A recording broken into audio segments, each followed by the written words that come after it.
새로운 게이트웨이에 대한 전쟁이 2026년부터는 본격화될 거라고 저는 보고 있습니다. 어떠한 것도 휴머노이드 로봇을 상용화되는 경우는 아직까지 전혀 없습니다. 저는 모델 3 모멘트를 3세대가 만들어낼 수도 있다. 그 순간이 저는 테슬라의 로보택시 모멘트라고 생각해요.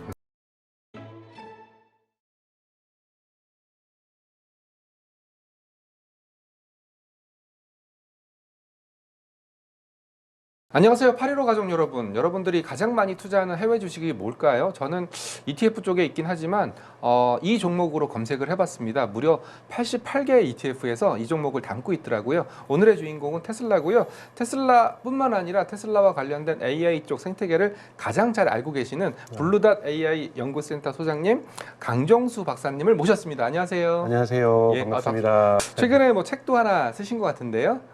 그건 작년 11월 말에 썼는데요. AI 에이전트와 관련돼서 네. 2025년에는 AI 에이전트가 대유행을 할 거다. 그것이 네. 어떻게 B2B 영역에서 B2C 영역에서 세상을 바꿀 건지에 대해서 조금 썼었고요. 네. 요즘 또 준비하고 있는 것은 내년에는 사실 요즘 미국에서는 에이전트 얘기는 쏙 들어갔거든요. 소위 말하는 에이전트가 AI 소프트웨어 쪽이라고 보면 되는 거죠? 그렇죠. 그래서 우리가 또 응용 서비스 애플리케이션을 만들기 위해서 AI 검색도 사실은 에이전트입니다. 네. AI 쇼핑도 지금 나오고 있고 그래서 어떻게 컨슈머 시장으로 AI 시장이 넘어가고 있는가. 그래서 AI 커머스라든지 AI 검색이라든지 AI 프렌드, 친구 시장이라든지 이런 시장들이 좀 어떻게 커지고 있는 이 부분이 사실은 미국에서 가장 관심 갖고 있는 시장들이기 때문에요. 네.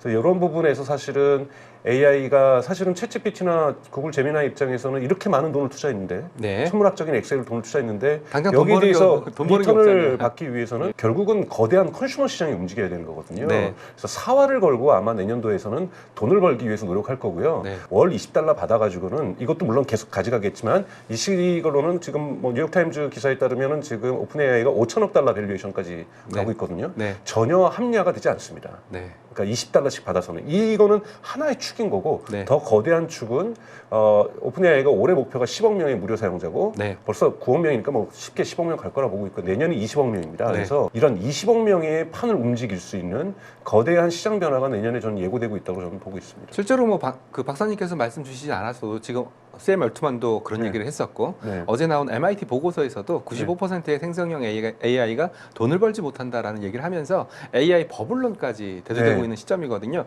저는 버블이라고 생각하지는 않습니다. 네. 왜냐하면 이제 산업이 시작됐기 때문에 네. 그 논쟁은 뗄래야 뗄 수 없는 논쟁이겠지만 그럼 결국은 아까 말씀 주셨던 것 중에 구독료 외에 또 다른 수익원을 창출한다면 어떻게 창출할 수 있을까요? 우선은 지금 AI 부분에서 미국에서 가장 지금 끌어오르고 있는 건 커머스 부분입니다. 커머스. 네, 커머스 부분에서 이제 아마존이 먼저 포문을 열었죠. Buy for me라고 해서 네. 나를 대신해서 구매를 해주는 거예요. 그래서 예를 들자면 제가 아마존닷컴에는 여러분 버킨스톡이라고 하는 샌들이 팔지 않습니다. 네. 그러면은 근데 제가 그 샌들을 갖고 싶어요. 네. 그럼 AI에게 부탁하는 겁니다. 버킨스톡 나 치수 아니까 너가 어떤 스타일도 좋아하는 거 아니까 가서 사다 놔. 그럼 이렇게 사다 놓는 기능을 아마존이 올해 3월 달에 선을 보였었는데요. 네. 구글에서 5월 달에 이것을 더욱더 발전시켜서 똑같은 이름으로 Buy for me를 미국에서 지금 시작을 하고 있습니다. 네. 그리고 챗GPT도 미국에서는 이제 장바구니를 시작을 했는데요. Buy for me 기능이 뭐 어떤 기능이 있냐면 이 프라이스 트래킹 기능이 있습니다. 가격 추적 기능이 있어서 그냥 버킨스톡의 샌들을 지금 현재가가 얼마야 물어보면 $37인데 이거 살까? 그러면 아니 그러지 말고 한 $35로 내려가면 사줘. 그러면은 기다렸다가 가격이 변하는 걸 보다가 $35 내려가면 사게 되는 거죠. 네. 그런데 이거는 여러분 시작에 불과하겠죠.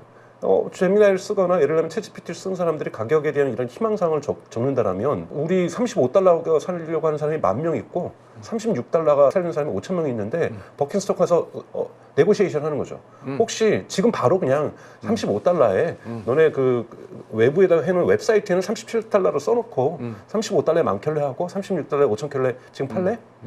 그래서 바로 딜하는 거죠. 야, 그러면 그 B2B 서비스도 가능하고 네. B2C 서비스도 가능하겠네요. B2C죠. 그래서 AI가 네. 공동 구매를 해주는 겁니다. 아, 그렇게 해주면서 시장의 판도를 변화시킬 수가 있는 거고 거기에서 하나당 $1씩이라든지 5%라든지 10%의 커미션을 먹겠죠. 네. 이런 식으로 해서 커머스 시장 전체의 판을 바꿀 때 네. 또 챗GPT가 올해 말이나 늦어도 내년 초에 SNS 서비스 즉 인스타그램의 여러분 릴스라든지 네. 또는 유튜브의 쇼츠라든지 네. 뭐 틱톡 같은 이러한 것들을 갖다가 챗GPT 키면 가운데에 피드를 집어넣으려고 해요. 이걸 위해서 많은 지금 사람들하고 계약을 맺고 있고요. 그러면 그 피드를 집어넣는다면 어떤 효과가 나타날 수 있을까요? 광고일까요? 광고죠. 네. 그리고 우선 체류 시간도 길어지겠죠. 아, 재미있는 것이 있어서 여러분 쇼츠 요즘 많이 보시잖아요. 네. 재미있는 게 있어서 들어가서 보다가 광고도 보게 되는 거지만 네. 거기에 머물다가 챗GPT랑 대화도 많이 하게 될 수도 있는 거고 네. 훨씬 더 그러니까 여기에 머무는 시간이 많이 그리고 SNS를 하게 되면 뭘 할까요? DM은 왜 안 할까요? 우리 인스타그램 쓰시면서 여러분 DM 하시잖아요. 네. 메시징 서비스도 여기서 하고 엔터테인먼트도 여기서 하고 그리고 커머스도 여기서 하고 질문도 여기서 하고 검색도 여기서 하고 그리고 주식 거래도 거기서 하고. 네, 그렇죠. 그러면 그렇게 될 가능성이 높습니다. 네, 그렇기 때문에 뱅킹도 거기서 하고. 네.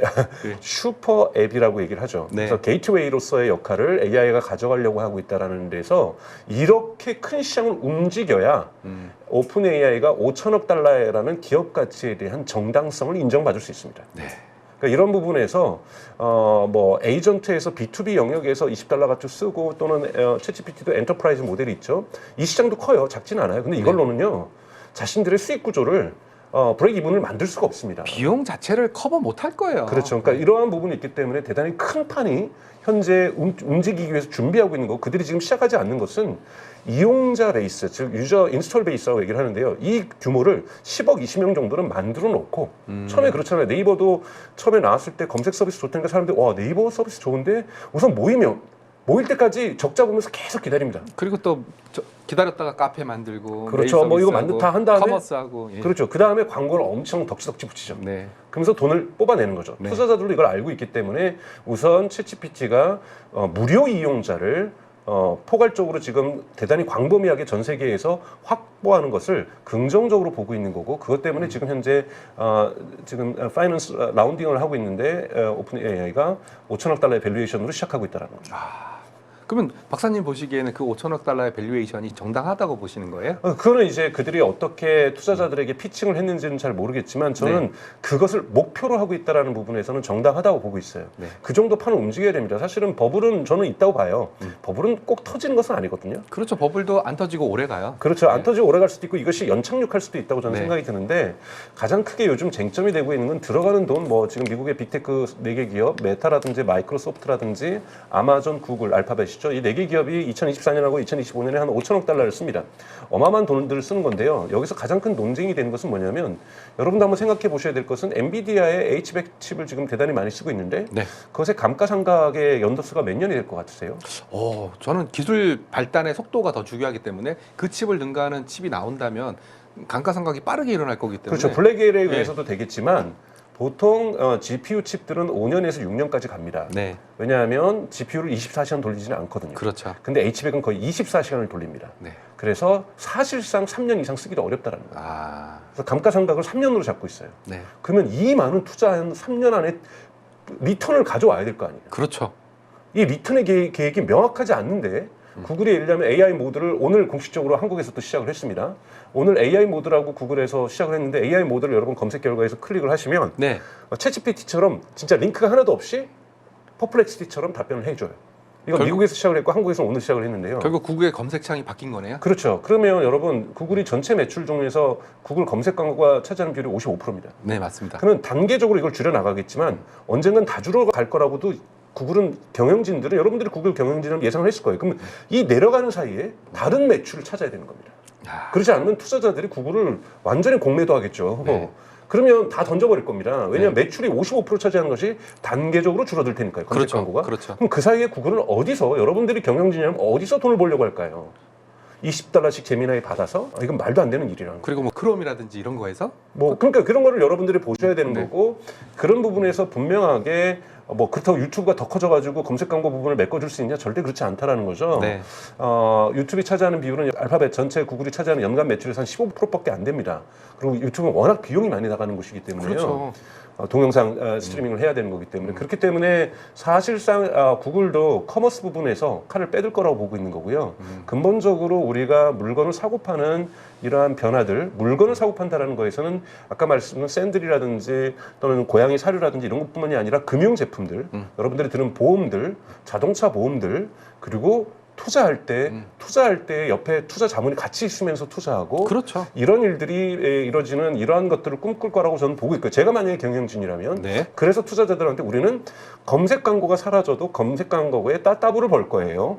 라고 설득을 했기 때문에 그 밸류에이션 5천억 달러의 밸류에이션. 그렇게 되는 거죠. 네. 네, 그렇게 좀 보고 있습니다. 그럼 뭐 당연한 질문이겠지만 되게 당연하다고 생각할 수도 있고 되게 단순하다고 생각할 수도 있는데 박사님이 보시기에는 결국 우리가 쓰고 있는 챗 GPT, 오픈AI의 챗 GPT, 그리고 퍼플렉시티, 그리고 구글의 제미나이 이렇게 쭉 있었을 때 결국 승자는 누가 될 거다라고 생각을 하시나요? 승자는 퍼플렉시티는 될 수 없다고 저는 보고 있고요. 그런가요? 퍼플렉시티는 인수의 대상이 될 거라고 보고 있습니다. 애플이 인수한다든지 뭐 이런 식의 어떤 방향이 될 거라고 보고 있고요. 실제로 퍼플렉시티 같은 경우에는 구글의 크롬 내가 사겠다 이런 뭐 식으로 그거야. 그만큼 뭐 상징적으로 뭐 마케팅 쪽 용어는 요즘 뭐 AGI를 만들겠다. 이것도 사실은 반은 마케팅 용어죠. 네, 네. 투자자들한테 예를 들면 보스턴 다이나믹스 로봇가 자꾸 덤블링하는 거 네. 투자자들한테 저 덤블링 해요라고 보여주는 거거든요. 그렇죠. 마케팅이죠. 네. 그리고 그 중국에 있는 로봇들이 자꾸 권투하고 춤추고 마라톤하고 뭐 춤추고 여러분 일하는데 권투하는 로봇이 있으면 안 되죠. 싸울 줄 안다. 이게 무슨 인간에게 위협이 되겠어요. 네, 근데 네. 그런 걸 하면서 우리 기술력을 보여주는 거고 이걸 통해서 국가적으로 부응하려고 하고 네. 부스팅하려고 하는 이런 차원이라는 거고요. 네. 그런 부분에서 퍼플렉시티가 뭐 크롬을 우리가 사겠다 이런 것들은 뭐 그러한 맥락에서 저는 이해하는 거고요. 네.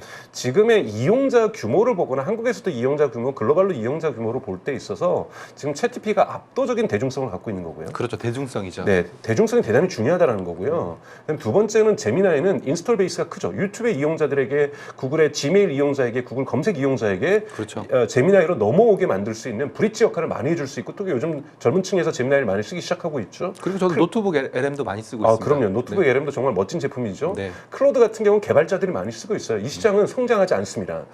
코딩 네, 목적이라든지. 이 부분에서는 클로드가 강력한 힘을 갖고 있고 또는 일부 글을 잘 쓰시는 분들, 글을 잘 인문학적인 어떤 이런 답변을 좋아하시는 분들은 클로드를 쓰세요. 이분들에 있어서 클로드 같은 경우에는 전형적으로 클로드는 애플에 인수되기 딱 좋은 케이스인 거죠. 그러니까 이런 식으로 재편될 거고요. 결국은 크게 애플은 인수를 등에 업고 가지 지금 이미 늦었기 때문에 네. 전혀 AI에서 외부의 M&A를 통하지 않고서는 AI에서 선두자리를 뽑을 수가 없는 거고요. 그리고 지금 막대한 돈을 쓰고 있는 메타도의 추격전도 무서운데 메타가 근데 여러분 한번 질문하셔야 돼요. 왜 미치지 않는 이상 인스타그램에 뭐 AI가 필요하다고 저렇게 많은 돈을 쓸까라고 저희가 궁금해한다면 우선은 첫 번째는 광고에서 효과가 있습니다. 광고에서요? 광고에서 효율을 높여주고 있죠. 그래서 메타의 광고 매출이 계속 늘어나다 보니까 실적 발표 때마다 분기별 광고 성장들을 계속 하고 있는 거죠. 네. 이용자가 크게 증가하지 않는데도 네. 광고 매출이 증가하고 있습니다. 그런데 메타가 여러분 기억하시겠지만 2022년에 엄청나게 한번 꺾이죠. 그때 구독자 수가 감소했다라는 그것도 있었고 네. 애플이 흔히 말하는 트래킹 뭐 이렇게 투명성 뭐 이걸 얘기하면서 서드 파티 데이터를 아이폰에서 못 가져가게 했어요. 그러면서 광고에 대한 이 타겟팅을 할 때 페이스북이나 인스타그램이나 왓츠앱에서 타겟팅을 할 때 인스타그램에서 얻은 데이터뿐만이 아니라 서드 파티에서 얻은 데이터까지 머징을 해서 사실은 광고 효율성을 높였는데 아이폰에서 이걸 못 가져가게 하니까 끊긴 거죠. 이 끊기다 보니까 메타의 매출도 줄어들고 가격도 폭락하고 또 거기다가 주가도 떨어졌고 그 다음에 매출도 떨어지고 거기다가 메타버스 하면서 돈도 많이 손실 보고 퀘스트. 네 이렇게 하면서 이제 떨어졌던 것을 AI로 서드 파티 데이터 없이도 광고의 타겟팅 기술을 높여내고 있습니다. 이것이 구글과 지금 메타가 저는 건강한 그리고 대단히 발전하고 매출을 매달 성장시키고 있는 이런 비결이라는 거고 이런 부분에서 AI의 이 경제성들이 나타나고 있다는 부분인 거고요. 네. 두 번째는 메타도 다양한 사업을 하고 싶습니다. 메타도 빠르면 올해 말 내년 초에 메타의 AI 검색을 도입할 생각이에요. 예를 들면 인스타그램 사용하시면서 여러분들 맛집 핫플레이스 찾아도 결국은 네이버 지도 키거나 구글 지도를 켜야 되거든요. 그렇죠. 근데 인스타그램 내부에 그걸 가지고 오겠다는 거죠. 그래서 여기서 물건 구매도 여기서 하고 즉 인스타그램을 벗어나지 않게 하겠다는 거예요. 그 안에서 무언가를 다 이루어지게 하겠다는 거에서 AI 검색을 도입을 준비하고 있고요. 그다음 또 하나 준비하고 있는 것은 여러분 AI 친구입니다. 메타 프렌즈 해서 요즘 프렌즈 시장 뭐 사실은 10대, 20대부터 시작해가지고 60대까지 미국은 엄청나게 이 AI 친구 서비스가 유료 시장이 엄청나게 커지고 있거든요. 저는 그런 시장을 접해보지 못했기 때문에 네. 아직도 생각나는 거 소니의 아이보 정도? 네. 네, 그 정도만 생각이 나거든요. 여러분 그 허라는 영화가 2013년에 나왔었는데요. 맞아요. 그 영화의 배경이 몇 년도인지 아십니까? 제가 대충 기억 2030년? 2025년. 2025년. 올해입니다. 예. 그러니까 친구 서비스는 요즘 글로벌로 좀 폭발적으로 증가하고 있는 서비스고 여기에 메타가 들어오겠다라는 거고요. 이건 유료 시장으로서도 의미가 있어요. 예를 들면 레플리카라는 서비스 같은 경우 미국에서 많이 인기가 있는데 무료로 쓰면은 남사친 여사친 역할을 해주다가 돈을 내기 시작하면 남친 여친으로 변하거든요. 이야. 엄청난 지불의사가 발생할 수밖에 없는 거고요. 네. 뭐 이런 거 헌드레드 얘가 있는데 오늘 뭐 좀 비켜가니까 이거를 지금 메타도 하고 싶어하고 또 AI 글라스라는 쪽으로도 가려고 하고 이런 것도 있고요. 또 하나는 아까 말씀드렸지만 오픈 AI가 SNS 서비스를 시작하겠다. 그럼 방어도 하기 위해서는 최고의 AI 모델이 있어야 방어선을 구축할 수가 있습니다. 그리고 이제 인스타그램을 하면서도 메타 AI를 쓰게 되고, 그러니까 챗GPT를 쓰면서 소셜 네트워킹 서비스를 쓰는 거와 똑같은 논리로 네. 소셜 네트워킹 서비스를 쓰면서 AI 서비스도 쓰게 하려고 하는. 즉 이러한 게이트웨이, 슈퍼 앱이라는 경쟁이 지금 메타도 하려고 하고 있고 구글도 하려고 하고 있고 오픈 AI도 하려고 있다. 이 3자 간의 큰 대립이 형성이 될 거라고 보고요. 여기에서 그룹 같은 경우에는 X.com과 같은 경우에는 조금 다른 형식으로 모빌리티랑 연결하면서 참고로 그룹 같은 경우는 테슬라가 만든 AI 모델이죠. 네, 일론 머스크가 만든 예. XAI에서 이런 그룹 같은 경우에는 좀 다른 형식으로 게이트웨이를 형성하려고 좀 노력할 거라고 보고 있어요. 그래서 앞으로 이러한 새로운 게이트웨이에 대한 전쟁이 2026년부터는 본격화될 거라고 저는 보고 있습니다. 저는 메타가 잘하는 이유는 뭐 다른 거겠지만 이미 갖고 있는 데이터베이스가 충만하기 때문에 그것도 메타의 힘이라고 생각하거든요. 근데 그거는 좀 영향이 없나요? 그 부분에 좀 자만했던 것이 라마4의 실패입니다. 사실은 라마4가 실패하면서 슈퍼 인텔리전스 팀을 새롭게 만들고 여기에 오픈 AI, 애플 이런 데서 사람들을 빼온 거잖아요. 이적료를 1억 달러씩 주면서 엄청나게 주는데 라마4가 자신들의 데이터가 너무 많다고 생각하면서 여러분 유튜브 지금 보시는 유튜브 데이터도 여러분 제미나이나 챗GPT가 학습했습니다. 영상을 위스퍼 내용도 쓰나요? 그렇죠. 영상을 갖다가 텍스트로 다 전환을 해요. 네. 그 AI가 대단히 발전돼 있어요. 제미나이도 가지고 있고 챗GPT도 가지고 있습니다. 근데 라마가 만들 때 메타에서 안 했어요. 그러니까 유튜브를 학습 데이터로 사용하지 않았던 것을 하나의 기술적 페인으로 쓰고 있습니다. 저는 오히려 거꾸로 생각했었는데 메타는 훨씬 더 잘할 수 있어요. 그러니까 자기 것만으로 믿고 한 거죠. 네. 그러니까 자기 것만으로 했는데 사실은 유튜브 데이터가 대단히 중요합니다. 테슬라로 살짝 넘어와서도 중요한 것이 뭐냐면 옵티머스가 목표로 하고 있는 게 뭐냐면 그러니까 지금 AI 옵티머스 AI 학습에 시키는 건 여러 가지 방법론이 있는데 그 중에 하나가 이제 인간이 하는 거를 쫓아하는 이미테이션하는 이러한 방식으로서의 AI 학습이 있습니다. 즉 그래서 여러분들 영상을 보시면 헬멧을 쓰고 인간이 손 장갑을 끼고 막 이걸 하면은 움직이면 로봇이 쫓아하고 따라합니다. 이걸 통해서도 학습을 하는데요. 그거 언제 하겠어요? 뭐 한도 끝도 없죠. 왜냐하면 차량 같은 경우에는 그래도 차가 돌아다니니까 그리고 카메라 위치나 이런 게 다 규격화되어 주행 데이터가 있으니까요. 규격화되어 있으니까 얼마든지 학습할 수 있겠지만 사람은 5만 가지 상황들이 다 있으니까. 그렇죠. 그거를 가장 학습하기 좋은 데가 뭐가 만약에 유튜브에 있는 모든 영상을 집어여줬더니 그걸 그대로 따라한다. 그럼 얼마나 좋겠습니까? 그런데 그게 어렵죠. 아까 텍스트로 전환하는 건 유튜브에 있는 영상은 쉽습니다. 하지만 여러분 보시면은 여기와 영상을 보시면서 거리가 몇 센치인지 여러분 느껴지십니까? 그리고 또 손을 얼마나 뻗어야 되는지 이런 것들을 학습하기 이것이 물리 법칙과 공간 법칙을 모두 다 알고 있어야 된다는 거죠. 근데 테슬라가 최근에 개발한 것은 1인칭 시점에서 촬영한 영상을 보고서는 이제는 이 물리 법칙을 이해하기 시작했어요. 1인칭 영상인데도요? 네, 1인칭 영상에서만. 영상에서만. 1인칭 영상, 1인칭 관점에서 찍은 영상 사실은 많지 않습니다. 뭐 이렇게 제가 보는 세상을 보는 거잖아요. 그러니까 제 눈하고 세상과의 그것을 거리를 예측할 수가 있습니다. 근데 어려운 건 3인칭이죠. 옆에서도 보는 거. 위에서도 보고 아래에서도 볼 거. 그래서 지금 테슬라가 목표로 하고 있는 것은 3인칭 관점에서 촬영한 영상을 보고도 로봇이 학습할 수 있는 수준을 빠르면 올해 말, 늦으면 내년까지는 반드시 이뤄낸다. 이렇게 됐을 경우에는 학습 속도가 기하급수적으로 늘어날 수가 있는 거죠. 학습 양이 데이터가 많아지니까요. 어찌됐건 돌아다니는 차가 많아질수록 주행 데이터를 많이 얻을 수 얻는 있는 것처럼 이 유튜브에 있는 모든 데이터를 가져간다고 한번 생각해 보십시오. 휴대폰에 물이 떨어져 있는데 물을 주스려고 하는 모습도 있을 수 있는 거잖아요. 여기에서 또 옆에 있는 사람하고 충돌할 수도 있는 거잖아요. 이런 모든 상황들이 다 학습이 되어야 인간과 로봇이 공존할 수 있습니다. 여러분 한번 생각해 보세요. 물에 제가 가다가 휴대폰을 떨어뜨려요? 그러면 로봇이 친절하게 주워주려고 자기는 뭐 팔을 내렸는데 우리는 로봇이 내릴 줄도 모르고 우리도 내렸어요. 그래서 제 얼굴 로봇에 부딪혔어요? 어깨에다 부닥쳐봐요. 제 코 깨지는 겁니다, 여러분. 대단히 위험한 물체라고 볼 수 있죠, 휴머노이드 로봇은. 그렇기 때문에 이런 경우의 수까지도 다 고려하면서 저 인간이 만약에 그 액션을 보일 때 나는 오히려 피해줘서 그 사람이 나랑 부닥치는 충격을 완화한다든지. 그거는 완전히 고차원적인 학습이네요. 그러니까 이런 부분까지 되지 않으면 저희 일상에서 쓰일 수가 없어요. 저랑 공간을 분리해가지고 집에서 만약에 차 끓여갈 때 하지만 나랑 1m 앞으로 너는 접근하면 안 돼. 뭐 이런 규칙을 두든지.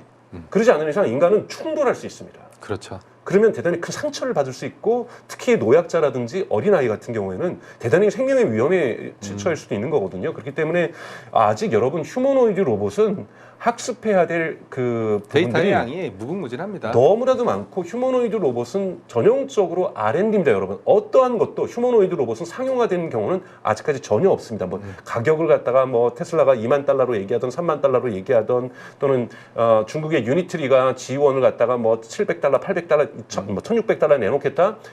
그렇고 쉽다라는 거지. 그러니까 여러분 테크놀로지가 기술이 시장에서 아직 거래되지 않는 것은 R&D 기술이라고 볼 수 있는 거예요. 아직 시장을 형성하지 않고 시장을 형성하기 위해서 R&D 기술에서 꿈틀꿈틀 하고 있는 것이 휴머노이드 로봇이라고 볼 수가 있는 거고 이 부분에서 만약에 정말로 풀려진다라면 네. 대단히 중요하다. 저희가 유튜브 영상부터 라마에서부터 상처 보러 와서 그랬는데요. 여러분 라마가 그래서 아마 유튜브 영상도 학습하게 될 거라는 것, 유튜브 영상도 대단히 중요한 AI 학습의 자원이라는 것. 하지만 지금까지는 텍스트 중심으로 갔었지만 이 부분에서 요즘 피지컬 AI, 물리 AI라고 하죠. 그래서 공간을 보면서도 눈으로 보았던 공간을 가지고 대략적인 거리를 측정해내고 네. 이런 부분들이 이제 물리적 AI의 기본 요소라고 볼 수가 있는데 피지컬 AI를 활용을 테슬라도 하고 있다라는 네. 말씀까지 드렸습니다. 제가 질문 드렸던 내용 그 중에서 누가 제일 위너가 될 거냐 이 질문을 드렸었습니다. 그 위너가 되는 부분에서 저는 가장 큰 위너의 가능성은 챗GPT가 가지고 있다라고 저는 생각이 들어요. 결국 대중성이라는 거잖아요. 대중성이죠. 그리고 네. 또 하나는 테슬라가 좀 가지고 있다고 저는 생각이 드는데요. 네. 많은 분들이 GPT-5 보면서 뭐야 이거 뭐 대단하지도 않은데 뭐 이걸 갖고 AGI라고 얘기해요. 그래서 저는 우선은 샘 알트만이 허풍을 많이 친 건 사실 맞아요. 근데 여러분 지금 하도 지금 얼리 어답터들이 막 불만을 얘기하니까 뭐 요즘 GPT-5 키면은 밑에 키면은 4.5도 있고 뭐 레가시 모델 옛날 모델도 쓸 수 있지만 원래 5가 나오면서 했던 게 뭐냐면 라우터라고 해서 중간에 일종의 메타 인텔리전스를 집어여서 네. 사람들이 질문을 분석해보고 이거는 진짜 5형 신형 모델로 답을 해줘야 되겠다. 이건 원래 있었던 5.3 모델로 답해도 되겠다. 5원으로 출원 모델로 답해도 되겠다. 아니면 4.5로 답해도 되겠다 하면서 이 질문을 갖다가 라우터가 배정을 합니다. 이거는 어떤 모델로 답해. 그러면 좀 효율적으로 답을 하게 되잖아요. 네. 얼리 어댑터라든지 이거를 많이 쓰시는 헤비 유저들은 네가 왜 마음대로 그걸 갖다 붙여 거기다가 나는 내가 원하는 대로 내가 정해서 쓰고 싶어. 그렇죠. 업무에 필요하니까. 이렇게 생각하시면서 불만을 일으켰다는 부분에서 전 이해는 갑니다.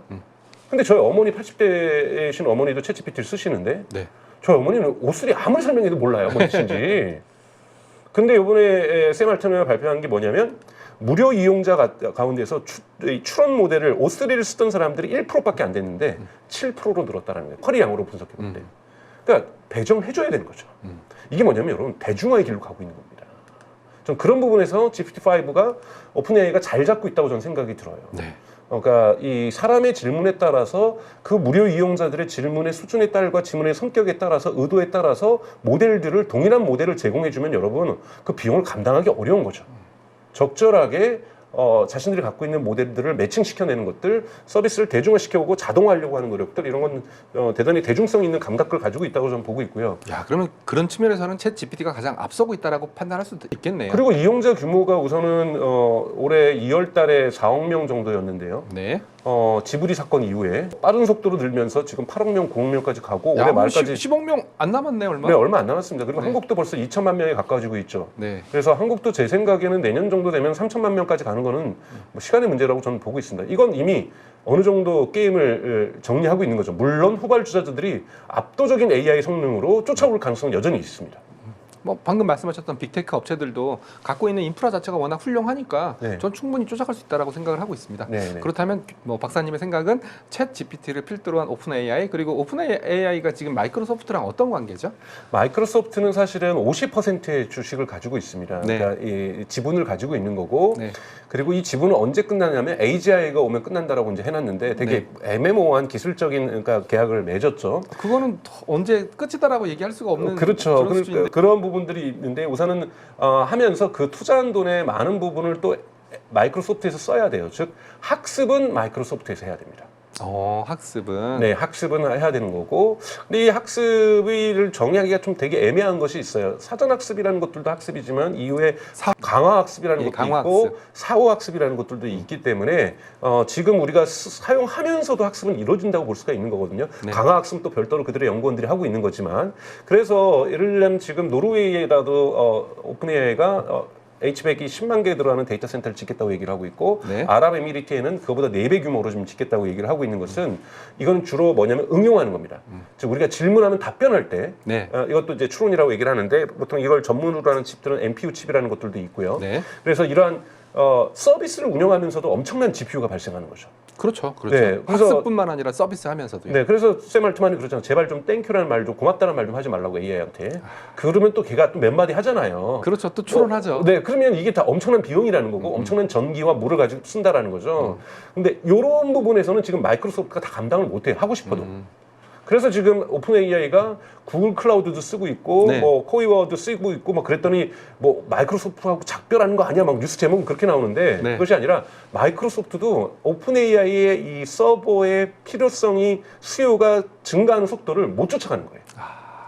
그러다 보니 오픈 AI는 MS랑 무조건 독립하기 위해서라기보다는 그래도 50% 지분을 갖고 있는데요. 네. 이걸 해결하기 위해서 본인들도 데이터 센터를 짓는 거고 네. 구글의 데이터 센터도 돈 주고 갖다 쓰고 있는 거죠. 네. 그렇게 보시면 됩니다. 저는 이 이야기를 쭉 들어보면 한 가지 빠져 있는 기업이 있어요. 네. 애플. 애플. 저도 애플 어디 가서 얘기하면 AI 제일 못하는 기업. 네. 그리고 AI라고 우리가 한참 얘기했었지 않습니까? 네. 손안의 AI. 그러면 손안의 AI라고 한다면 아이폰을 갖고 있는 애플이 제일 잘했어야 정상 아닌가요?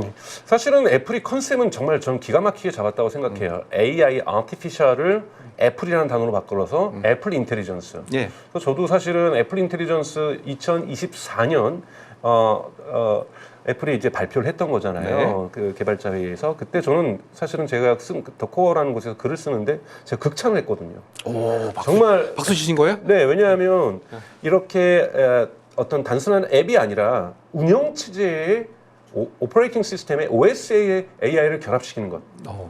그래서 예를 들면 시리를 통해서 시리가 자기가 알고 있는 것만 사전 학습되고 사후 학습되고 검색하는 것만 답변하는 것이 아니라 시리가 저의 쿠팡을 열어보고 시리가 저의 토스를 열어보고 시리가 저의 앱을 열어보고 뭐 이런 것들 열어보면서 정확하게 정보를 종합해서 저에게 답을 준다라면 예를 들면 뭐 배달의 민족에 아까 시켰던 음식 어디쯤 오고 있어? 시리야? 그러면 시리가 그럼 배달의 민족 앱을 열어서 그리고 내가 주문 내역 가서 주문 내역 가서 이것의 배달 상황이 15분 후 도착이니까 15분만 기다리고 참아요. 그동안 뭐 유튜브 틀어드릴까? 이거 얼마나 좋겠습니까? 좋죠. 꿈만 같은 거죠. 그렇죠. 이것이 오퍼레이팅 시스템에 AI가 결합됐을 때 여기에 들어간 앱을 통제할 수 있고 앱을 제어할 수 있다는 거거든요. 그럼 시리를 통해서 슈퍼앱처럼 모든 제가 앱들을 얼마나 편하게 쓸 수 있겠습니까? 그렇죠. 그러니까 이 컨셉은 너무 잘 잡았어요. 근데 여기 그러면서 또 보안을 강조하면서 자기네들은 데이터 센터는 애플 고객들만 쓰고 있는 데이터 센터를 짓겠다. 그럼 전 세계에 져야 될 거 아니에요. 네. 이것도 느렸고요. 사실 AI 만드는 부분에도 실패를 했고 인재도 지금 뺏기고 있는 상황이고 네. AI 부분에서 전략에서 물론 이 LLM 모델 거대 언어 모델 부분에서 실패하고 있는 거지 사실은 삼성전자의 갤럭시에도 그렇고 애플의 아이폰에도 그렇고 AI는 많이 쓰이고 있습니다. 뭐 사진을 찍을 때 보정하는 기술이라든지 뭐 여러 가지 기술들은 사실 많이 쓰이고 있어요. 이러한 조금만 AI 기술들은 많지만 가장 굵직한 지금 이 에이전트화 할 수 있는 네. 거대 언어 모델 부분에서 애플은 분명히 뒤졌는데 이게 애플 철학하고 맞지가 않아요. 애플은 항상 완벽을 추구하잖아요. 그렇죠. 완벽하지 않으면 본인들이 보기에 완벽하지 않으면 세상에 내놓지 않으려는 것이 스티브 잡스 때부터의 철학이에요. 다른 업체들은 오히려 내놓고 보완하고 내놓고 보완하고 내놓고 보완하고 이런 반복을 했던 것 같아요. 그렇죠. 스티브 잡스가 그러잖아요. 마케팅 부서를 없애야 된다. 왜 마케팅 자꾸 우리가 가진 것이 요만큼인데 이거를 10인데 100으로 뻥튀기를 한다. 근데 진정한 엔지니어라면은 그 100을 제품으로 승부할 수 있어야 된다는 거잖아요. 이게 스티브 잡스가 말했던 철학인 거거든요.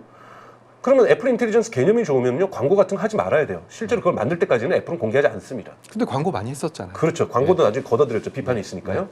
근데 애플 같은 경우에 이런 부분에 이 LLM이 가지고 있는 거대 언어들이 많이 갖고 있는 거 여러분도 많이 들어보셨죠. 환각, 할루시네이션이라는 문제가 있어요. 맞아요. GPT-5 같은 경우는 이거를 크게 줄였습니다만 여전히 있습니다. 이거는 애플이 보기에는 말이 안 되는 거예요. 오류가 있다라는 거. 오류죠. 애플이 보기에는 오류가 맞죠. 잘못된 정보를 알려주니까. 그렇죠. 그리고 전 세계 좀 지금 뭐 AI 버블 논쟁 중에서 MIT 보고서가 지금 되게 크게 논쟁인데 뭐 95% 정도는 지금 하고 있는 전 세계에서 진행되고 있는 AI 에이전트 프로젝트는 돈을 못 버는 것이다라고 네. 얘기하는데 AI 에이전트도 완벽하지 않을 수 있어요. 왜냐하면 아직은 5% 6%의 이 정확도가 떨어지는 부분이 있거든요. 네. 그렇기 때문에 좀 더 저는 이 모델의 발전의 성숙도를 좀 기다릴 필요가 있다고 저는 생각이 드는데 그래도 불구하고 기업들이 수많은 AI 에이전트를 만들면서 열심히 돈을 쓰면서 네. 우리도 AI 기업이라는 걸 자랑하고 싶었겠죠. 네. 근데 애플 또한 마찬가지로 그 오류가 있는 것을 붙이기 싫었던 거죠.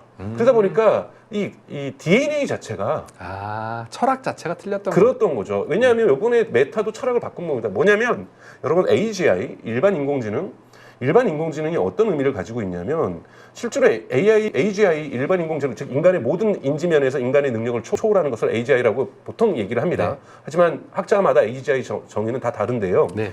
AGI를 왜 자꾸 샘 알트만이라든지 이런 사람들이 그리고 공포감도 막 주면서 떠드냐면 그 탑 클래스에 이적료 1억 달러 받는 이 엔지니어들 정말 탑 클래스들 월드 탑 클래스들 네. 이런 사람들은 돈은 이미 추월했고 죽을 때까지 쓸 돈 다 벌었어요. 네. 유산을 남겨줘도 나 벌 정도로 벌었어요. 네. 자, 이 사람들은 뭘 하고 싶으면 역사책에 이름 쓰고 싶은 거예요. 이제 자신의 명예를 드높이고 싶은 거죠. 그렇죠. 그러면 거기에 나는 AGI를 만드는데 기여를 했다. 이런데 이름 쓰는 게 중요한 건데 왜 애플의 AI 수장이 메타로 옮겼겠습니까? 근데 애플은 맨날 그런 거예요. AGI는 말도 안 되는 소리고 이 오류부터 고쳐. 그러니까 이런 부분이 있으면 기업의 DNA가 그리고 메타도 원래 얀 루픈이라는 사람이 AI를 총괄적으로 이끌고 있었어요. 대단히 유명한 학자입니다. 네. 근데 이 사람은 AGI는 불가능하다고 항상 얘기하는 사람이에요. 네. 그 사람 밑에서 일하고 싶지 않은 거예요. 그러니까 조금은 사실 인간이 그분들이 과학자들도 조금은 거칠게 표현하면 어디에 취해야 되거든요. 뽕을 맞아야 된다. 그렇죠. 내가 세상을 구원하리라 네, 네. 세상의 중요한 법칙을 내추럴 로 자연 법칙을 발견하리라 내가 이걸 통해서 인류에게 기여하고 싶고 이런 긍정적인 사고 속에서 악한 사고라고 저는 생각하지 않아요. 뭔가 여기 취해 있을 때 훨씬 더 내가 8시간 일해야 되는데 막 16시간 동안 막 답을 내기 위해서 네. 막 머리를 뜯으면서 일을 하게 되고 집중하게 되잖아요. 그렇죠. 정말 포커스하고 커미트먼트 한단 말이죠. 이러려면 기업의 문화가 자꾸 CEO들이 나가서 우리의 지향점은 AGI야.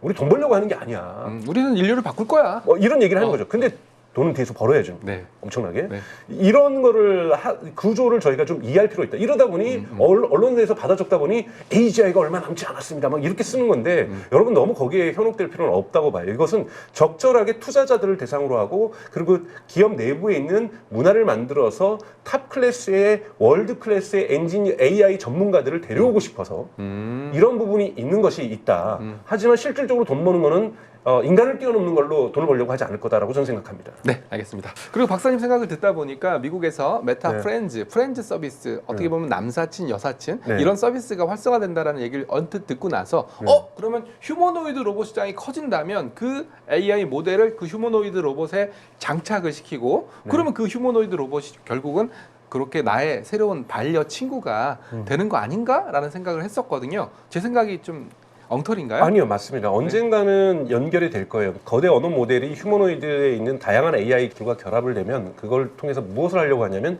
흔히 말하는 스피치 투 액션을 하려고 합니다. 말을 하면서 행동을 한다. 그렇죠. 예를 들면 제가 리모컨으로 뭘 입력을 해야 뭘 하는 게 아니라 저기 가서 설거지 좀 해줄래?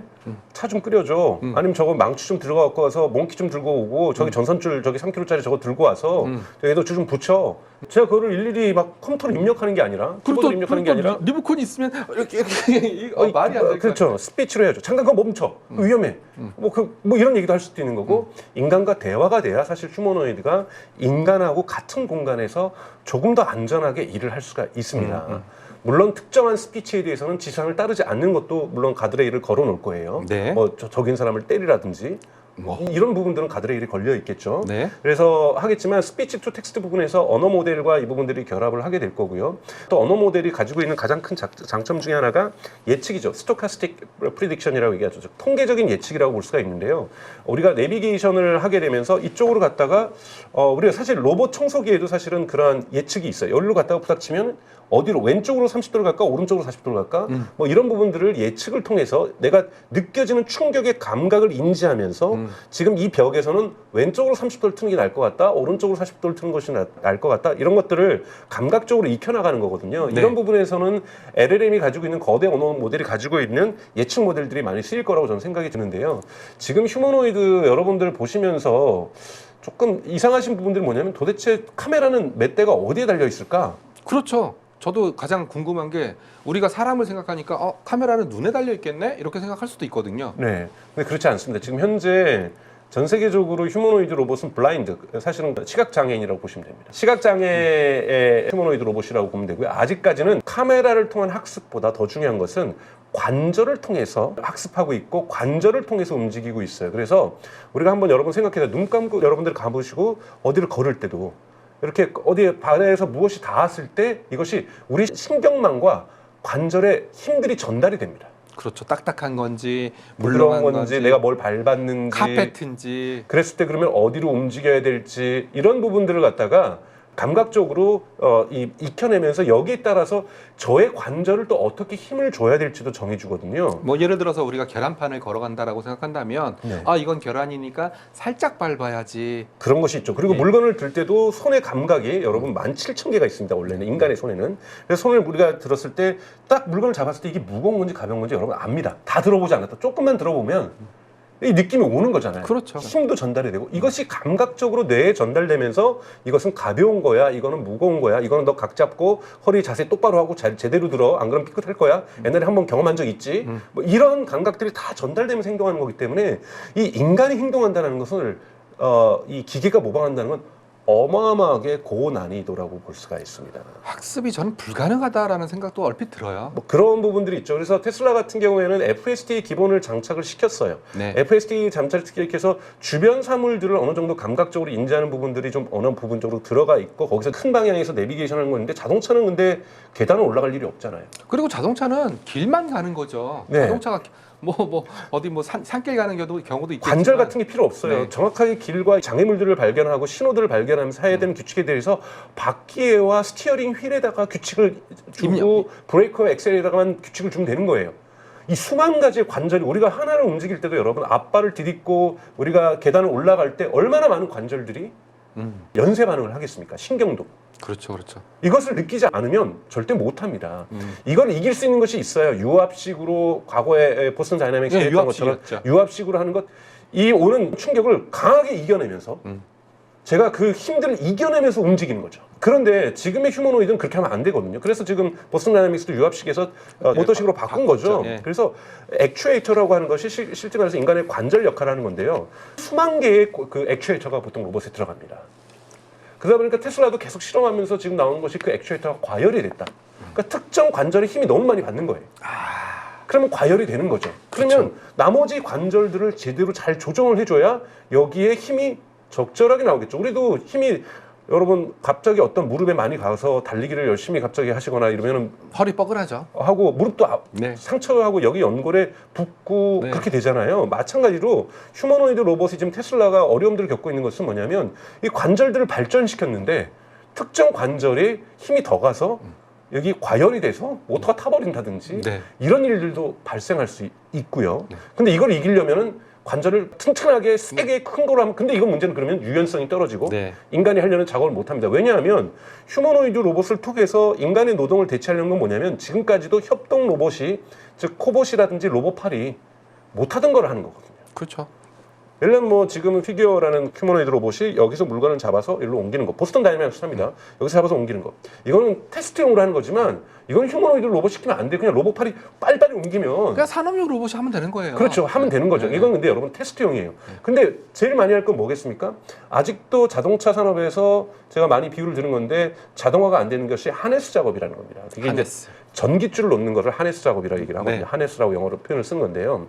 여러분 제네시스의 전기줄 보통 3kg가 넘게 들어갑니다.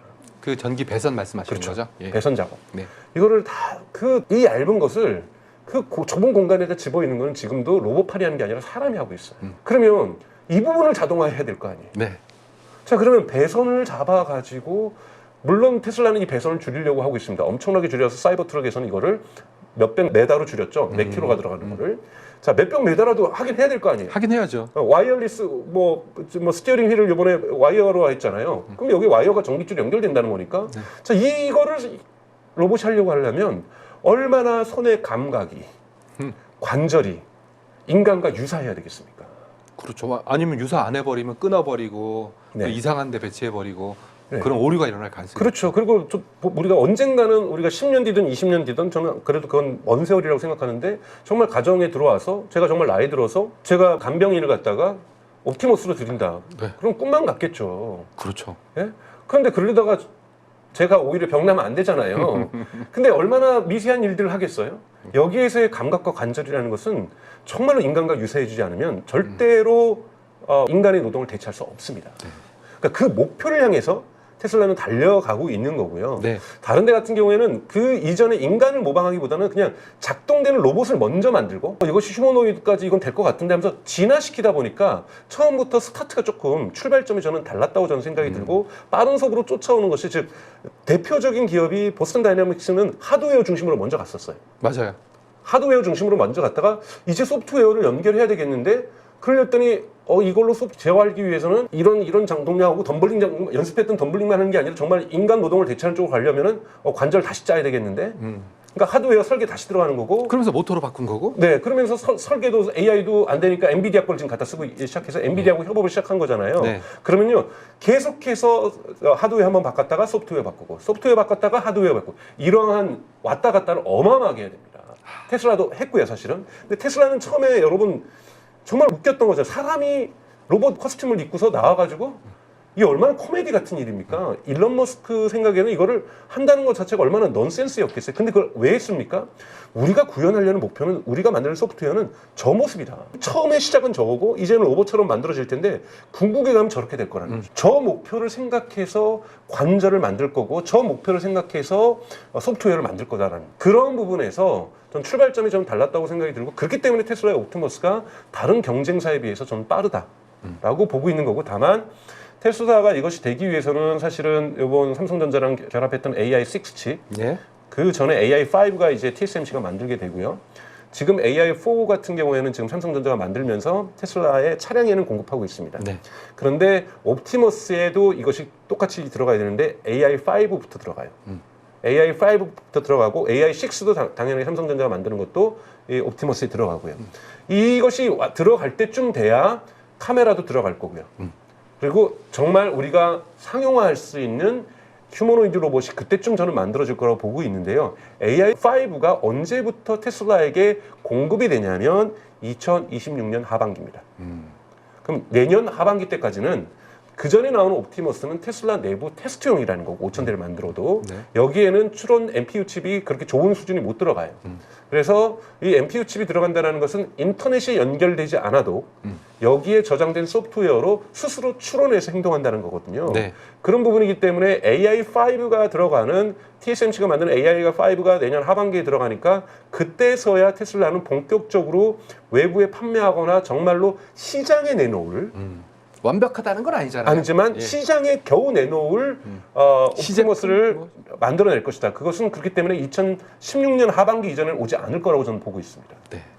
저는 이런 생각도 들어요. 어떤 생각이 드냐면 아까도 대형 LLM 모델들이 결국은 수익성. 네. 그러면 휴머노이드 로봇도 똑같은 수익성 이슈에 부닥칠 거거든요. 네.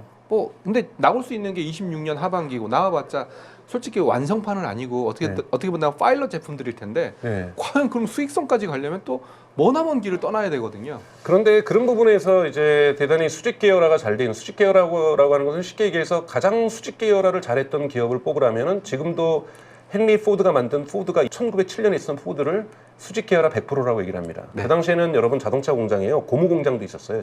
제철 공장도 있었어요. 즉 타이어도 포드가 만들고 네. 들어가는 철도 포드가 다 만들고 유리 공장도 있었습니다. 네. 유리도 다 포드가 만들었다. 네. 이런 것을 우리가 100%의 수직 계열화라고 얘기를 합니다. 네. 그 이후 자동차는 계속해서 줄어들면서 70, 50, 60으로 줄어든 거죠. 네. 그래서 다 그 나머지를 누가 만듭니까? 그거를 만드는 기업을 우리가 벤더라고 얘기를 하고 네. 1차 벤더, 1차 2차 벤더, 벤더, 2차 벤더가 있고 3차 벤더까지 한국에 있고 테슬라는 2차 벤더까지 있습니다만 네. 테슬라는 대단히 협업을 잘하는 걸로 유명을 하긴 합니다만 테슬라는 수직 계열화를 다시 역전시키면서 다시 헨리 포드 시대로 가면서 많은 경우 예를 들면 대표적으로 드는 거 모델 Y에 들어가는 의자 테슬라가 만드는 겁니다. 그런가요? 네. 오. 그러니까 뭐 그런 식으로 테슬라가 많이 만드는데 이번에 액추에이터 같은 경우에도 많은 외부에서 공급을 받는데 이 액추에이터라는 거 그 관절 옵티머스 근데 이번에 관절 하나가 크게 문제가 돼가지고 테슬라가 그럼 우리가 이거 만들자. 그래서 만들고 있다고 얘기를 해요. 네. 그러니까 이런 식으로 테슬라는 이건 문제가 되는 이건 차라리 벤더보다는 우리가 만드는 게 낫겠다. 이건 본인들이 만듭니다. 이런 수직 계열화가 잘 돼 있다 보면 보십시오. 배터리도 외부에서 파나소닉이나 LG 엔솔에서 받지만 본인들도 만들고 만들죠. 이거에 대한 노하우를 갖고 있는 거죠.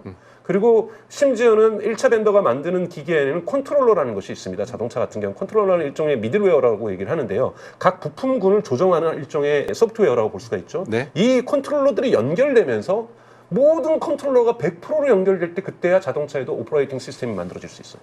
100%를 본인들이 만들어야 됩니다. 근데 지금 모델 Y가 한 55%까지 왔거든요. 네. 그리고 사이버 트럭이 70%까지 갔고 사이버 캡이 내년에 나올 것이 100%까지 합니다.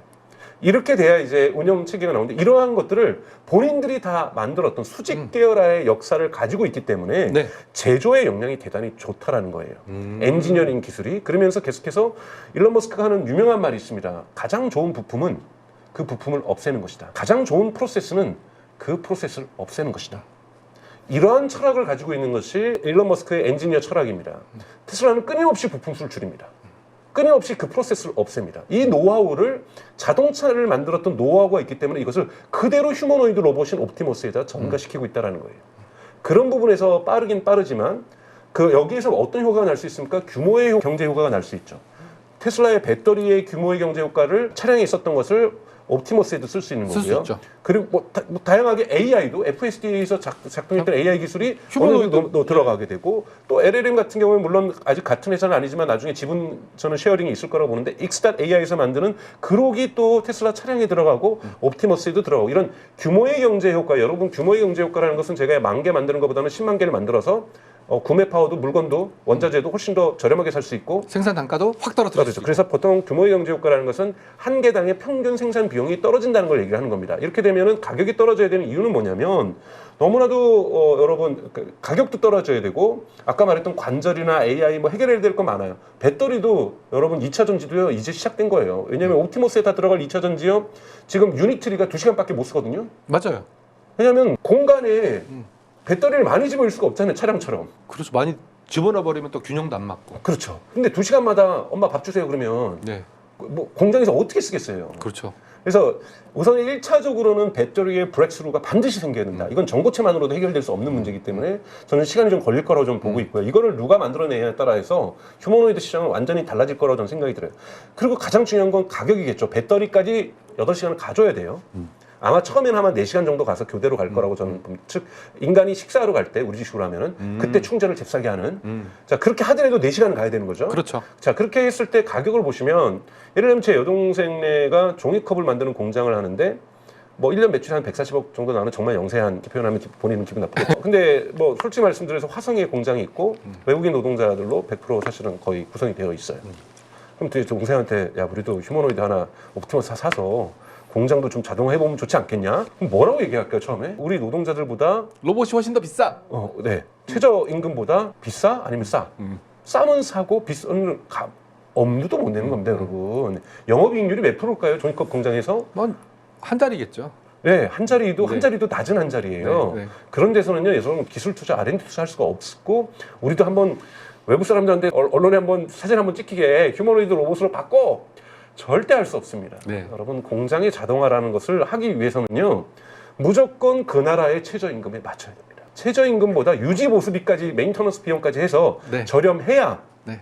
교체가 이루어지는 거죠. 리스로 사면 되잖아요. 그러니까 리스로 사더라도 예를 들자면 리스로 사더라도 인건비 물론 인건비에는 뭐 쟁의 비용도 있을 수가 있고 여기에 뭐 휴직 비용이 발생할 수도 있고 여러 가지 비용이 사실은 인건비는 최저임금만이 있는 건 아니죠. 네. 여기에 대한 뭐 여러 가지 부분이 있는 거 여기 이 사람들도 관리하기 위해서 HR 부서도 있고 HR 부서도 인건비도 또 발생하는 거고 사실 대단히 많은 인간에 대한 인건비가 발생하게 되는데요. 이거를 다 평균 비용으로 다 계산을 보통 기업에서는 재무제표에 하죠. 이 평균 비용보다 우선 낮을 수 있다는 가능성이 있어야 그렇죠.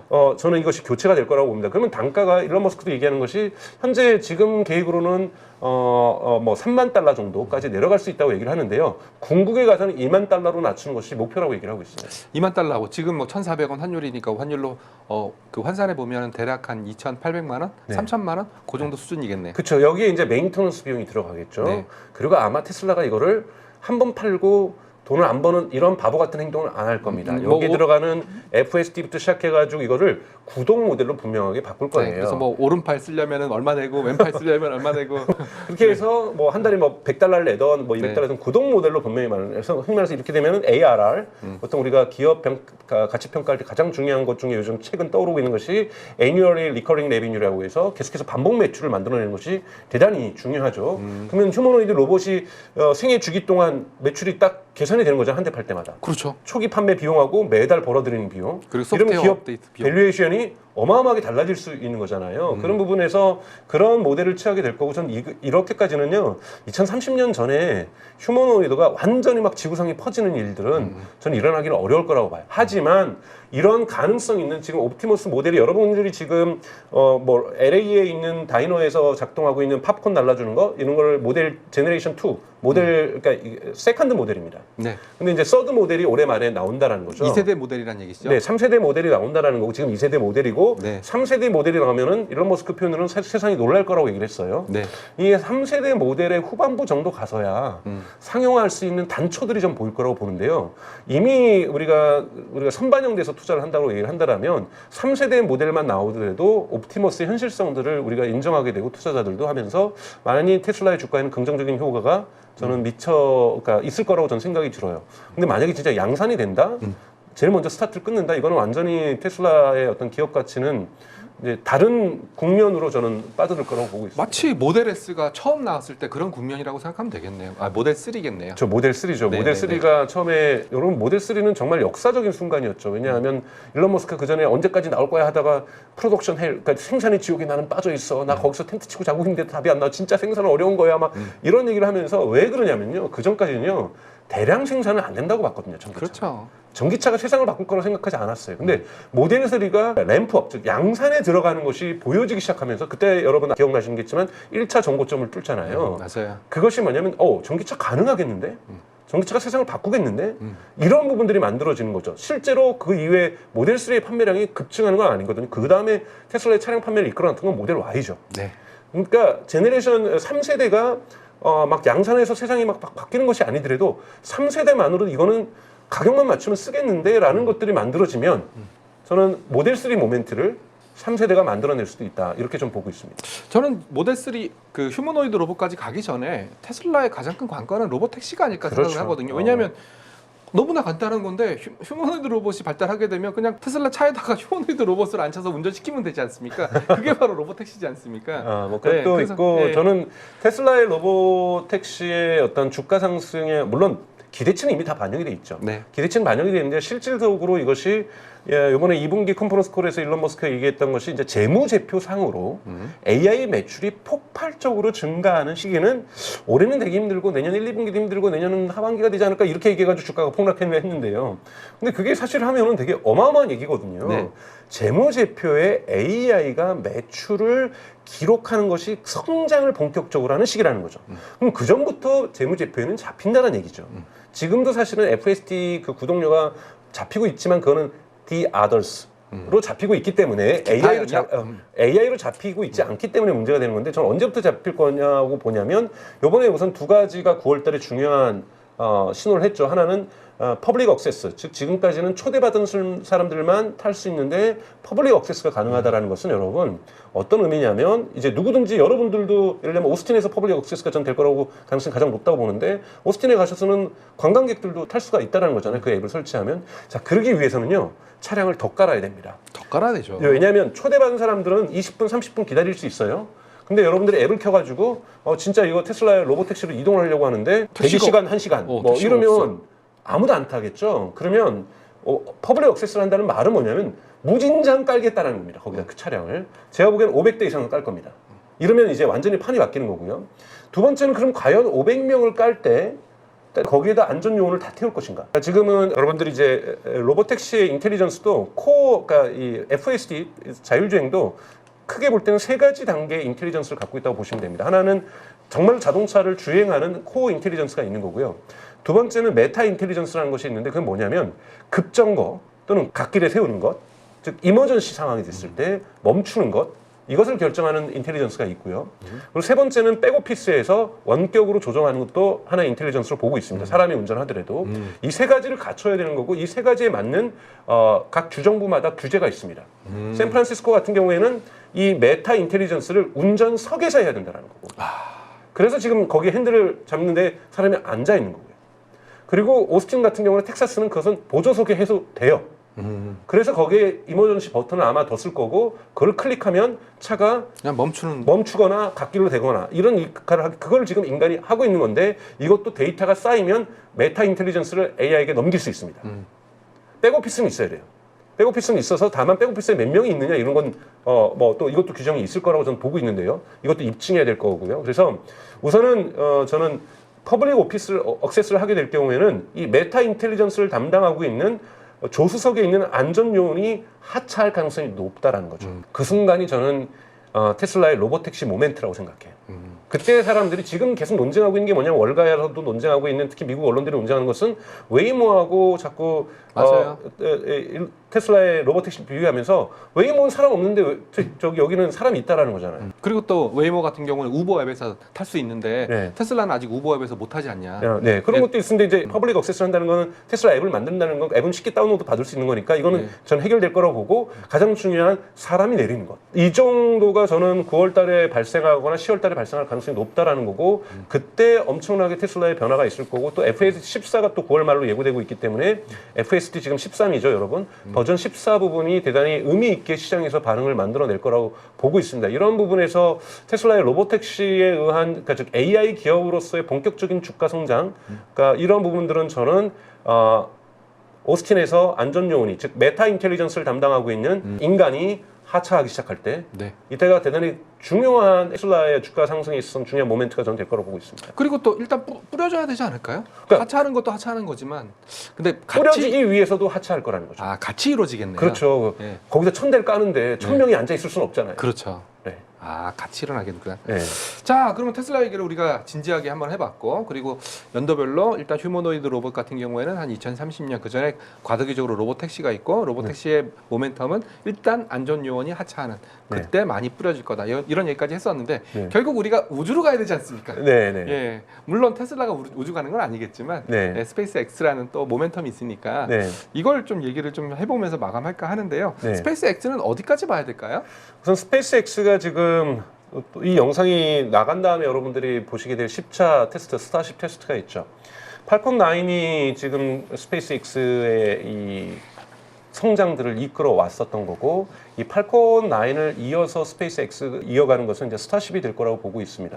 스타쉽은 대단히 큰 의미를 가지고 있는데 뭐 화성을 간다는 건 이건 아까 AGI랑 똑같은 거예요. 화성 안 갈 수도 있습니다.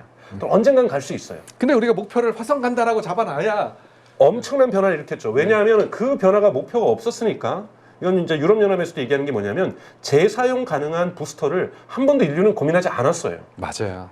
왜요? 비용이 생각하지 않아. 어차피 국가가 나사 돈 되는 거고 유럽에서 돈 되는 거고 정부에서 되는 왜 재사용 굳이 해야 돼요? 근데 내가 진짜 나 혼자 민간 사업자로서 화성 갈 거야 하면은 그리고 화성 갔다 와야지. 그리고 비용을 엄청나게 절감시켜야 되잖아요. 네, 그렇죠. 그때부터 생각할 때 로켓은 부스터는 재사용해야 되는 거구나. 그래서 팔콘 9이 그 전에 물론 이제 팔콘 9 이전에도 팔콘 시리즈가 있었죠. 재사용이 만약에 성공하지 못했으면 스페이스 X는 지금부터 벌써 부도가 났을 거예요. 마지막 순간에 성공했다 그랬잖아요. 자기 개인 돈까지 다 털어 넣어가지고 맞아요. 이번 거 못 올라가면 재사용 못하면 나는 끝이다. 근데 재사용하는 걸 보여주면서 투자자들이 돈이 들어왔던 거잖아요. 맞아요. 그런 부분에서 팔콘 9이 지금 주 2회 발사가 됩니다. 근데 여러분 팔콘 9도 100% 다 재사용되는 건 아니에요. 근데 이제 팔콘 9이 싣고 갈 수 있는 돈을 지금 뭘로 봅니까? 스타링크로 벌고 있고 팔콘 9이 한 번은 자기네들 즉 스타링크를 쏘아 올리는 데 쓰고 한 번은 외주로 씁니다. 유럽연합이나 한국이나 미국이나 민간 위성 띄우려고 하신 분들 많잖아요. 그럼 그 탑승료를 받을 거 아니에요. 이걸 가지고 돈을 버는 거고 스타링크를 통해서 뿌린 다음에 지금 돈을 벌기 시작하고 있는 거죠. 스페이스 X 같은 경우에. 근데 이것을 스타쉽으로 바꿀 경우에는요. 한 번 올라갔을 때 뿌릴 수 있는 스타링크의 개수가 달라질 뿐만이 아니라 스타링크의 크기가 달라집니다. 현재까지도 현존하는 로켓 중에서는 그 팔콘 9이 제일 큰 거 아닌가요? 팔콘 9이 제일 큰데 스타쉽으로 가면 더 커지죠. 적재, 그러니까 페이로드라고 얘기하는데 이 엄청나게 플레이로드, 엄청나게 이 플레이로드가 커지면서 이 용량이 커지기 때문에 들어갈 수 있는 개수도 달라지지만 아이들의 크기가 달라지기 때문에 스타링크가 버전 업그레이드를 된다고 이번에 얘기를 하고 있죠. 그래서 이번에 8월 24일 날 시험 비행의 목표는 가짜 스타링크를 직접 한번 우주에다 띄워보는 이것까지 지금 목표로 지금 하고 있는 거고요. 뭐 이런 부분에서 이 스페이스X가 스타링크 부분이 만약에 버전 업그레이드 되면 여러분 뭐냐면 보통 5G하고 6G 정도의 가운데 속도가 난다고 얘기를 해요. 그게 뭐 어마무시한데요? 그렇죠. 어마무시한 거죠. 네. 그렇기 때문에 지금 5G 안 되고 있거든요. 네. 그렇기 때문에 완전히 통신 산업을 재편할 수가 있는 거고 또 인터넷을 재편한다라는 것은 예를 들자면 스타링크 전용 스마트폰을 생각할 수 있는 거고요. 근데 우리가 옛날에 그 몇백만 원 주고 썼던 그 위성폰이네요. 네, 그렇죠. 네. 그것이 지금은 아직은 이 스타링크를 쓰기 위해서는 안테나의 크기가 피자판 하잖아요. 그거를 요즘 비행기에 다 부착을 하고 선박에 부착하면서 요즘 비행기 타셔서 여러분 인터넷 네. 하시는 거 스타링크 때문인 거죠. 네. 배에서도 이제 인터넷이 되는 건데 자동차에는 그래도 피자만한 걸 달 수 있는데 저희가 피자판 들고 다니면서 스마트폰 쓸 수는 없는 거잖아요. 네. 그래서 결국은 이제 그거는 아마 퀄컴이 만들 거라고 지금 예측을 하고 있는데 이 위성을 저궤도 위성입니다. 옛날에는 위성폰은 고궤도 위성이었던 거고 네. 저궤도 위성이 이제 스타링크이기 때문에 스타링크의 위성 이 통신할 수 있는 결국은 칩이 만들어져야 된다는 거고 그 칩이 스마트폰에 들어가야 되는데 아직까지 그 칩은 개발되지 않았습니다. 물론 개발하려고 노력하고 있겠죠. 그것을 스페이스X가 하고 있는지 퀄컴이 하고 있는지는 저는 잘 모르겠지만 퀄컴은 시도하고 있다고 얘기를 하고 있어요. 네. 저궤도 위성 시장이 커지고 있기 때문에 그래서 누가 이걸 만드는가에 따라서 또 판도가 또 많이 바뀔 거라고 보고 있는데요. 그러면 스마트폰의 개념 자체가 달라질 수가 있죠. 여러분 한번 굳이 로밍할 필요가 있을까요? 제가 전화번호 하나 받으면 그게 로밍이 가장 큰 적이죠. 네. 네. 세계 어디서나 같은 번호로 네. 같은 요금제로 전화할 수 있고 인터넷 할 수 있는 거죠. 그럼 뭐 휴머노이드 로봇 입장에서도 엄청난 획기적인 변화가 될 수 그렇죠. 있겠네요. 스마트폰이 보는 그 칩이 여기에 왜 휴머노이드 로봇에 안 들어가겠습니까? 인터넷에 들어갈 수 있다는 거고 그렇기 때문에 스타링크는 사실은 일론 머스크가 계획하고 있었던 이 모빌리티의 혁신 그리고 휴머노이드 시장의 그러니까 로봇 시장의 어떤 혁신 이것들이 다 맞물려 있다. 하나로 맞물려 있다라고 볼 수가 있고 또 X.AI에서 만들고 있는 그룹도 여기에 맞물려 있고 다 이것이 하나로 짜맞추며 이 퍼즐이 지금 맞춰져 가고 있는 단계라고 볼 수가 있습니다. 네, 알겠습니다. 야, 테슬라 얘기를 하니까 결국은 저는 이런 결론으로 귀찰이 되는데요. 네. 지구 재패. 지구를 재패해서 화성까지 떠나겠다. 네. 화성 식민지. 네. 예, 이런 큰 그림을 그리고 있는 테슬라의 그림들을 하나하나 퍼즐이 맞춰지는 느낌입니다. 저는 휴머노이드 로봇 관련돼서는 ETF도 많이 있는 거 아세요? 휴머노이드는 몰랐습니다. 휴머노이드 로봇이 중국 휴머노이드 로봇, 뭐 미국 휴머노이드 로봇 이렇게 지역별로 또 휴머노이드 로봇들이 ETF 그렇죠, 있죠. 기업들이 있으니까. 근데 거기는 아직 상장 안 한 기업들이 많잖아요. 그래도 뭐 어찌됐건 아까 큰 기업들은 이미 다 들어가 있으니까 뭐 성격을 나눈다면 굳이 뭐 그냥 액츄레이터 만드는 회사들이 좀 들어가 있다. 그렇죠. 액추에이터가 많이 들어가 있기 때문에. 그리고 중국 같은 경우에는 뭐 그 지원 만들었던 유니트리. 유니트리. 그래서 당장 우리가 휴머노이드 로봇을 눈으로 못 보니까 그 ETF가 아직까지 인기를 끌지 못했는데 좀 기다려야 되겠네요. 네네. 알겠습니다. 자, 오늘은 블루닷 AI 연구센터 소장 강정수 박사님과 함께 테슬라와 관련된 AI 얘기를 하면서 맞춰볼까 합니다. 긴 시간 수고하셨습니다. 고맙습니다. 네, 감사합니다.